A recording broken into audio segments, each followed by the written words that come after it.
درس قرآن، آئیے قرآن سمجھیں۔ درس قرآن، قرآن کا پیغام دوسروں تک پہنچائیں۔ بسم اللہ الرحمن الرحیم۔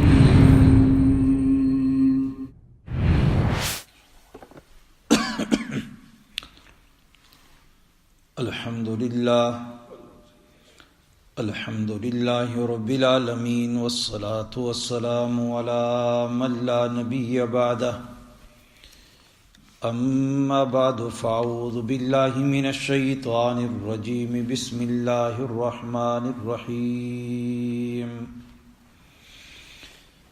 والعادیات ضبحا فالموریات قدحا فالمغیرات صبحا فأثرن به نقعا فوسطن به جمعا إن الإنسان لربه لكنود وإنه على ذلك لشهيد وإنه لحب الخير لشديد افلا يعلم اذا بعثر ما في القبور وحصل ما في الصدور ان ربهم بهم يومئذ لخبير صدق اللہ العظیم۔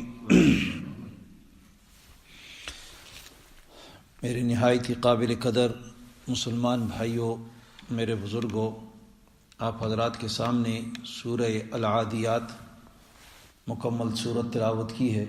رب العالمین سے دعا ہے کہ اللہ اس صورت کے متعلق صحیح بات کہنے کی توفیق عطا فرمائے، اور رب العالمین ہم سب مسلمانوں کو صحیح معنوں میں دین اسلام کی سمجھ اور اس کے اوپر عمل کی توفیق عنایت فرمائے۔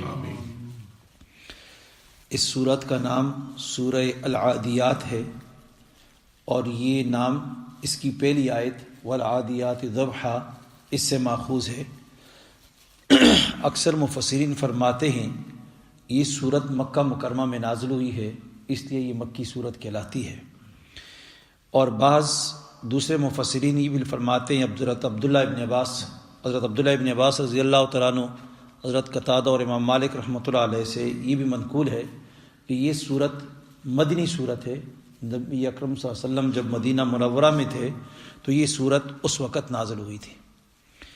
اس صورت کی کل 11 آیتیں ہیں، اس کے اندر 40 الفاظ ہیں اور 163 اس کے حروف ہیں، ورڈز ہیں، لیٹرز ہیں۔ اس صورت کا پچھلی صورت کے ساتھ ربط، کنیکشن، جوڑ جو ہے، مفسرین نے یوں لکھا ہے کہ پہلی والی صورت میں کفار کی دشمنی پر تخویف اخروی، آخرت کا ڈراوا بیان کیا گیا تھا۔ اس صورت میں ظالم کفار سے شکوہ بیان کیا گیا ہے، اور دوسرا رقم مفسرین نے یوں لکھا کہ سورہ زلزال کے اندر انسان کے جزائے عمل کا ذکر تھا، کہ اعمال کی جزا یہ لازم ہے، انسان جو عمل بھی کرتا ہے اس کو اس کی جزا ملنی ہے۔ اس صورت مبارکہ میں اس بیماری کا ذکر کیا ہے جو انسان کو بہتر جزا دینے سے مانے ہے، رکاوٹ ہے۔ بہترین جزا جو انسان کو ملنی ہے اس کے سامنے یہ بیماری رکاوٹ ہے۔ اس کا بیان ہے، اس مرض کو بھی بیان کیا، اور مرض کی وجہ بھی بیان کی، اور پھر مرض کا علاج بھی بتا دیا ہے۔ تو اس صورت کے اندر یہ 3 چیزیں آ جاتی ہیں۔ خلاصہ مفسرین نے یوں لکھا کہ والعادیات ضبحا ان الانسان لربہ لکنود، یہ بیان مرض ہے کہ انسان اپنے پروردگار کا ناشکرہ ہے، ناشکر گزار ہے۔ وَإِنَّهُ عَلَى ذَلِكَ لَشَدِيدٌ تک فرمایا یہ سبب مرض ہے، مرض کا ریزن بیان کیا گیا ہے کہ کیوں انسان کو یہ ناشکری والی مرض لاحق ہوئی، اور پھر آگے فرمایا کہ اس کی ناشکری کا جو سبب ہے یہ اصل میں مال و دولت کی محبت ہے۔ پھر آگے فرمایا فلا یعلم اذا بوثر سے آخر سورت تک فرماتے ہیں کہ یہ مرض کا علاج بتایا، کس طور پر کہ آخرت کے ڈراوے کے ساتھ، آخرت کا ڈر دل میں پیدا کر کے اللہ رب العالمین نے اس مرض کا علاج بتایا ہے۔ کیونکہ مال کی محبت جو ہوتی ہے یہ انسان کے دل سے نکالنے کے لیے ایک ہی چیز ہوتی ہے کہ جب دنیا کی محبت آتی ہے تو اس کے مقابلے میں آخرت کو بیان کر دیا جائے۔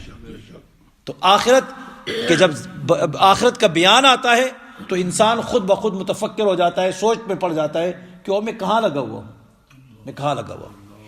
اس سورت کا شان نزول مفسرین نے یوں بیان کیا ہے کہ نبی اکرم صلی اللہ علیہ وسلم نے ایک موقع پر صحابہ اکرام کی ایک جماعت کو بنو کنانہ کے کافروں کے مقابلے کے لیے بھیجا، اور بڑے سخت کافر تھے، مضبوط لوگ تھے۔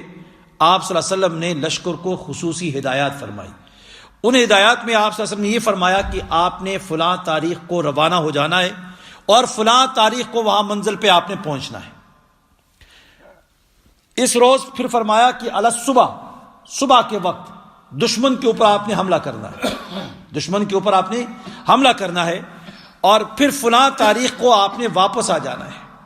اب جب یہ لوگ سفر پہ روانہ ہوئے تو راستے میں بارش ہو گئی، اور بارش ہوئی تو ندی سے گزرنا تھا تو وہاں سیلاب آ گیا، تو سیلاب کی وجہ سے یہ ایک دن وہاں ٹھہر گئے۔ ایک دن جب ٹھہرے تو دوسرے دن پانی نیچے ہوا تو انہوں نے ندی کراس کی، اور اسی طریقے سے جس طرح نبی اکرم صلی اللہ علیہ وسلم نے ہدایات دیں اسی طریقے سے جا کر انہوں نے صبح حملہ کیا، اور واپس آئے تو ظاہر گئے ایک دن لیٹ تو واپسی میں بھی ایک دن کی تاخیر ہو گئی۔ جو ہی تاخیر ہوئی تو ادھر سے مدینہ منورہ میں منافقین نے یہ شوشے چھوڑ دیے کہ جو مسلمان وہاں لڑنے کے لیے گئے تھے سارے کے سارے مارے جا چکے ہیں، اس لیے واپس نہیں آئے۔ نبی اکرم صلی اللہ علیہ وسلم نے بتایا تھا انہیں کہ اس دن واپس آؤ، لیکن وہ ایک بھی نہیں آیا، تو لہٰذا وہ سارے کے سارے مارے گئے۔ تو اب یہ پروپیگنڈا اس طرف سے ان کا تھا، تو مسلمان جو تھے ظاہر ہے انسان ہیں، طبعی طور پر انسان ہیں، تو مسلمانوں کے اندر مدینہ منورہ کے اندر ان کے دلوں کے اندر پریشانی سی پیدا ہوئی، اور کچھ دل کے اندر انہیں تکلیف سی ہوئی، تو رب العالمین نے یہ آیت نازل فرمائی کہ وَالْعَادِيَاتِ ضَبْحًا فَالْمُورِيَاتِ قَدْحًا فَالْمُغِيرَاتِ صُبْحًا۔ اب یہاں پر والعادیات سے یہاں سے قسمیں، یہاں سے چند قسمیں کھائیں رب العالمین نے۔ فرمایا والعادیات ضبحا، عادیات کہتے ہیں غازیوں کے گھوڑے، غازیوں کے گھوڑے، تو فرمایا غازیوں کے گھوڑوں کی قسم، اور بعض مفسرین فرمایا عام گھوڑے، عام گھوڑے۔ حضرت علی رضی اللہ عنہ فرماتے ہیں کہ یہاں مراد حاجیوں کے گھوڑے ہیں، جب حاجیوں کے گھوڑے چلتے ہیں وہ گھوڑے مراد ہیں، ان کی قسم۔ تو فرمایا ذبحن، جو ہامتے ہوئے جاتے ہیں، ذبحن دوڑ کے وقت گھوڑے کو جو سانس چڑھتی ہے اس کو ذبحن کہا جاتا ہے، جب سانس پھولتی ہے۔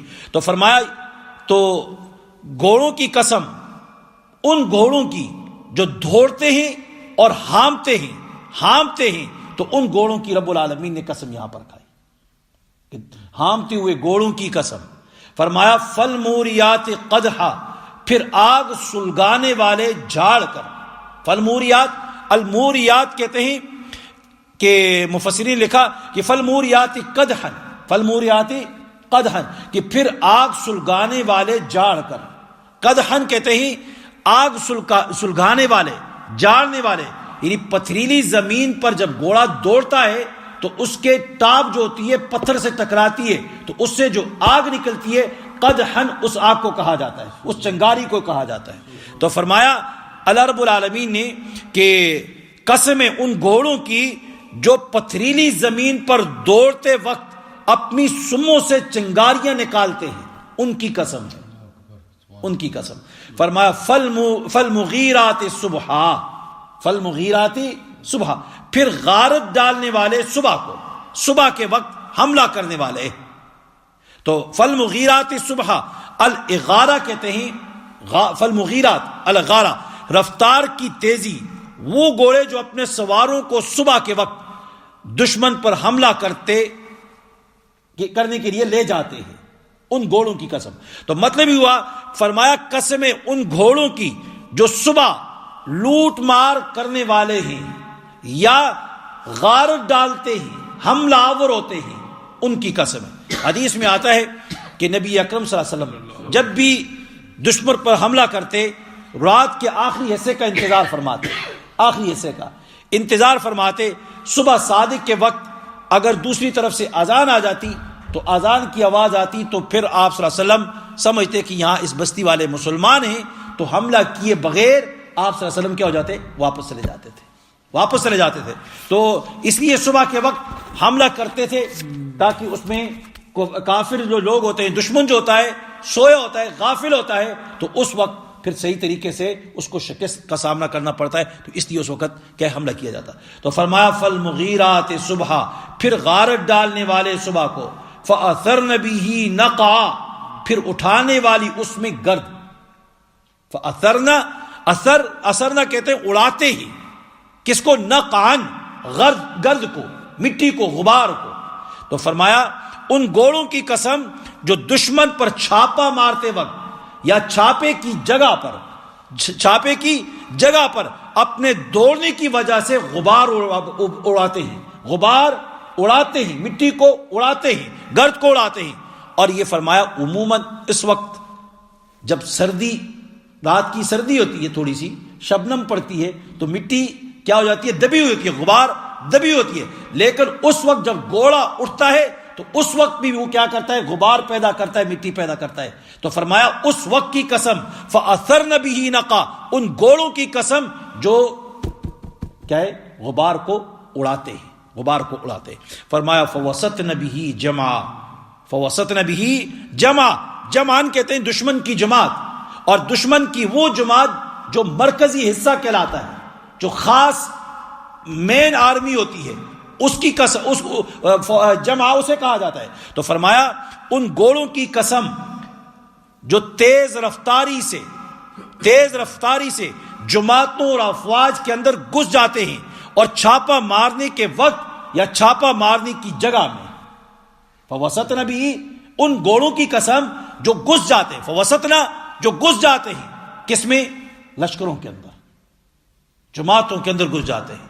تو پھر فرمایا ان الانسان لربہ لکنود، یہ جواب قسم آ گیا، یہ قسمیں کھائی، اس کے بعد یہ کیا ہے؟ جواب قسم آ گیا۔ اور جواب قسم بھی ہے، فرمایا کہ ان الانسان لربہ لکنود، کہ بے شک انسان، آدمی اپنے رب کا ناشکرا ہے، اپنے رب کا ناشکرا ہے۔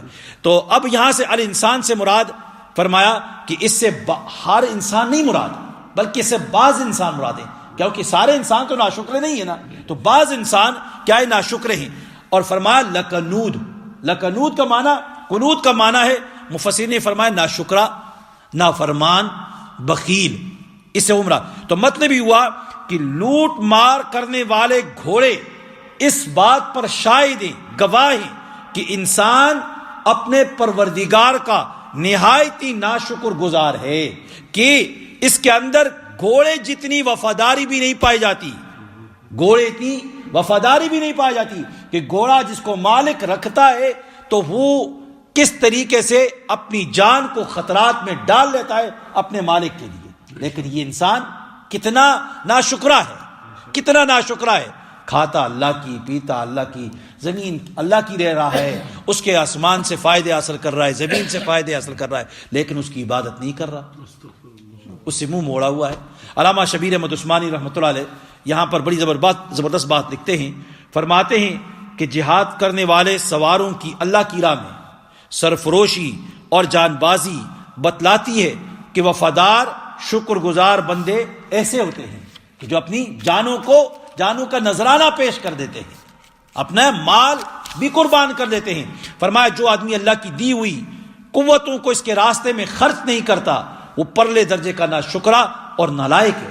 بلکہ غور کرو، خود گھوڑا زبان حال سے شہادت دے رہا ہے، گواہی دے رہا ہے گھوڑا، کس بات کی؟ کہ جو لوگ مالک کی حقیقی کی دی ہوئی روزی کھاتے اور اس کی بے شمار نعمتوں سے رات دن فائدہ حاصل کرتے ہیں، پھر اس کے باوجود اس کی فرمانبرداری نہیں کرتے، فرمایا وہ جانوروں سے زیادہ ذلیل اور حقیر ہے، جانوروں سے زیادہ ذلیل اور حقیر ہے۔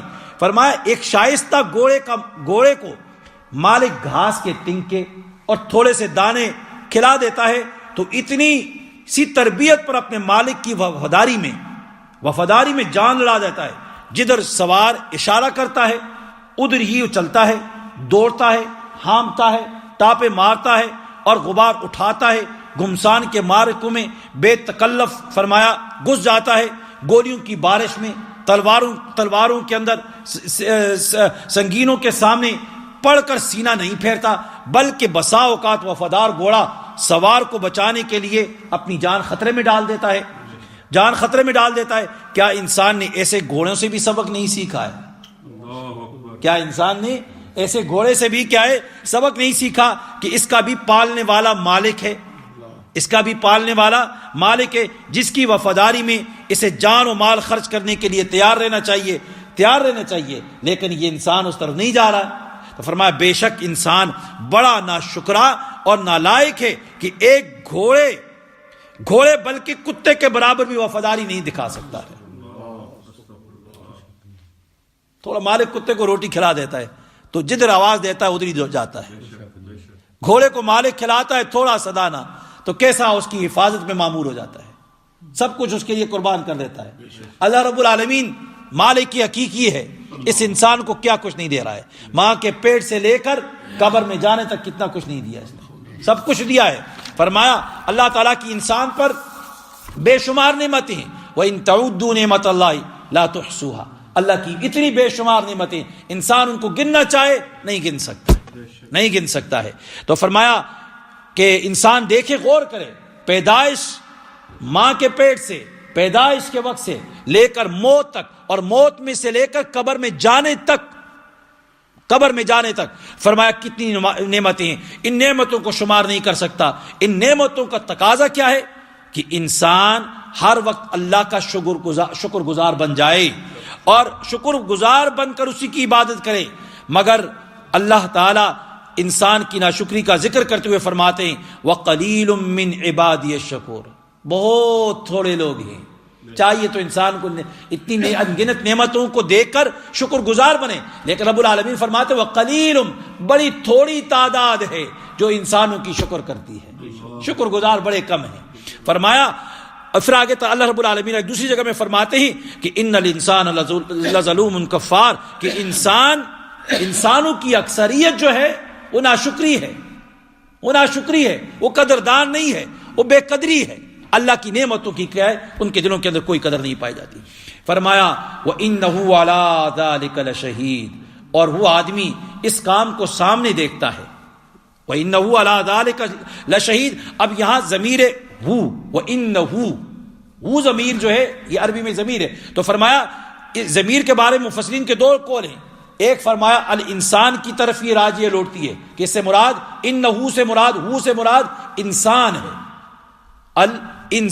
انسان مراد ہے. تو فرمایا اگر یہ انسان کی طرف ہو تو ذالک سے اشارہ ہے کہ ناشکرا ہونے، بخیل ہونے اور نافرمان ہونے کی طرف کیا ہے، یہ کیا ہے، اس میں اشارہ ہے. تو فرمایا لشہید کا معنی ہے گواہ ہونا. لشہید کا معنی کیا ہے، گواہ ہونا.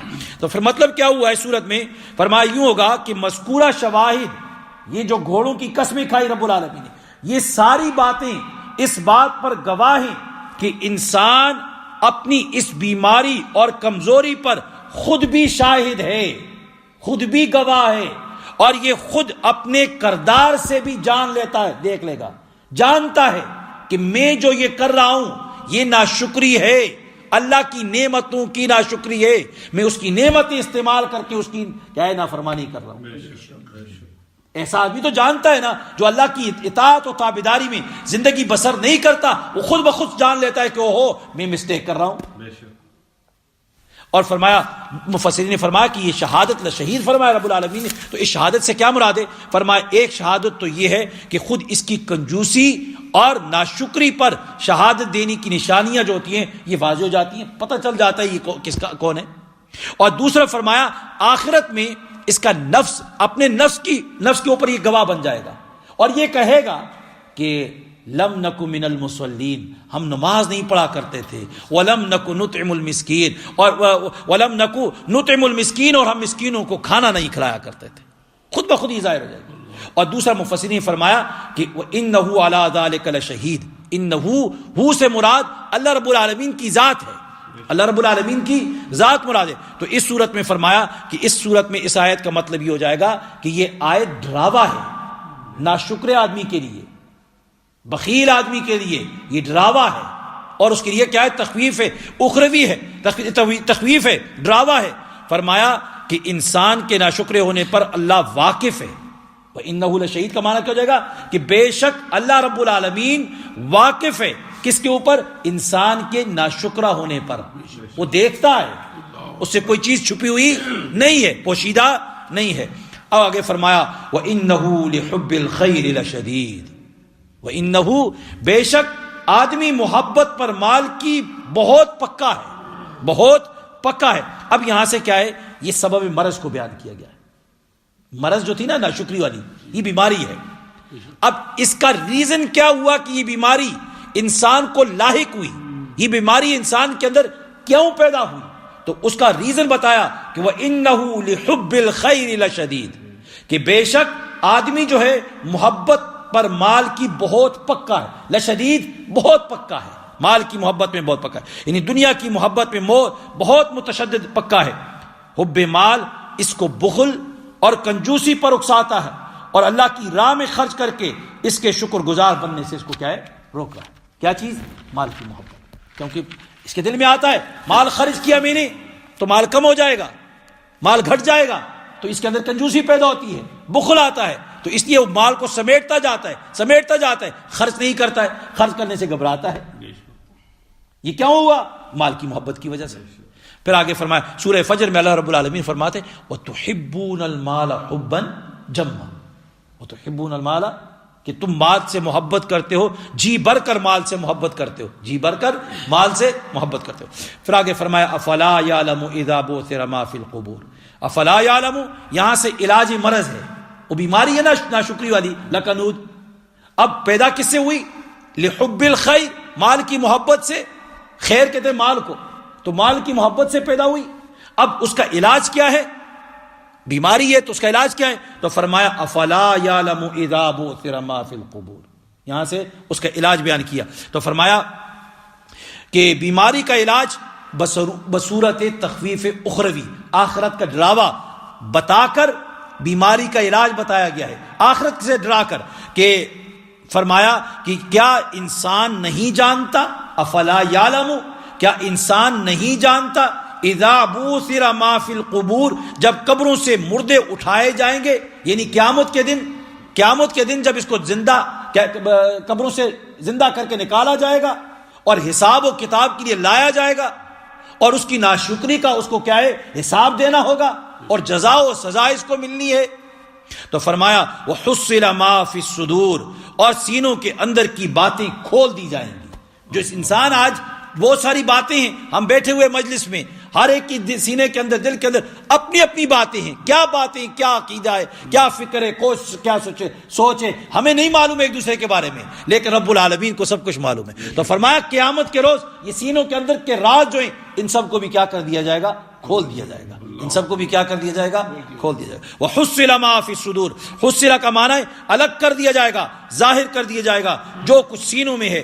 اب یہاں پر مفسرین نے ایک سوال کیا، فرمایا یہاں ہاتھوں کا ذکر نہیں ہے، کانوں کا ذکر نہیں ہے، آنکھوں کا ذکر نہیں ہے، پاؤں کا ذکر نہیں کیا ہے، لیکن یہاں ذکر کس کا کیا؟ دل کا ذکر کیا۔ کیوں کیا؟ مفسرین نے جواب دیا، فرمایا اس لیے کہ اصل انسان کی سوچ، فکر، عقیدہ یہ بنیاد ہے۔ اگر یہ ٹھیک ہوئے، سوچ اس کی ٹھیک ہو، فکر اس کی ٹھیک ہو، نیت اس کی ٹھیک ہو، تو سارے کا سارا عمل کیا ہو جائے گا؟ ٹھیک ہو جائے گا اور مقبول ہو جائے گا۔ لیکن دل ٹھیک نہ ہو تو کچھ بھی نہیں ہے۔ پھر آگے فرمایا ان ربہم بہم یومئذ لخبیر، اس دن ان کا رب ان کے اعمال خیر و شر سے باخبر ہوگا۔ ان ربہم، بے شک ان کا رب کیا ہے؟ بہم، ان